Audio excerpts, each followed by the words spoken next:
আসসালামু আলাইকুম। আজকে আপনাদের জন্য নিয়ে চলে এসেছি লুডুসের পকোড়া রেসিপি। ইফতারে খুব সুন্দর একটি মজাদার রেসিপি।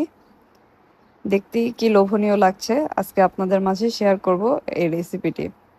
চলুন রেসিপিতে চলে যাই। এই যে এখানে আমি লুডুসকে সিদ্ধ করে নিয়েছি। নিয়ে নিলাম পেঁয়াজ কুচি, দিয়ে দিলাম চালের গুঁড়া, দিয়ে দিলাম একটু হলুদ, একটু ধনিয়া এবং একটু লাল মরিচের গুঁড়া, দিয়ে দিলাম একটু স্বাদমতো লবণ।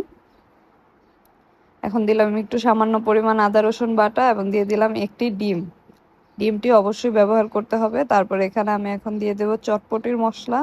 আপনারা চাইলে এখানে চাট মশলা ব্যবহার করতে পারেন, এছাড়াও লুডুসের মধ্যে যে প্যাকেট মশলা থাকে ওইটাও ব্যবহার করতে পারেন, কিন্তু চটপটি মশলাটা ব্যবহার করলে স্বাদটা মজা হয়, তাই আমি চটপটি মশলা ব্যবহার করেছি। এরপর আরেকটু চালের গুঁড়া দিলাম ধনিয়া পাতা দিয়ে সবকিছুকে ভালোভাবে মেখে এখন ভেজে নিচ্ছি।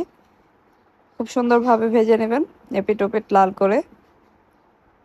খুব মজাদার একটি খাবার হয়ে থাকে, আপনারা বাসায় তৈরি করে খেয়ে দেখবেন ইফতারিতে। আমার ভিডিওটি আপনাদের কাছে কেমন লাগলো অবশ্যই কমেন্টস করে জানাবেন। এরকম আরও ভিডিও পেতে হলে আমার চ্যানেলটি ফলো দিয়ে রাখবেন। Thank you.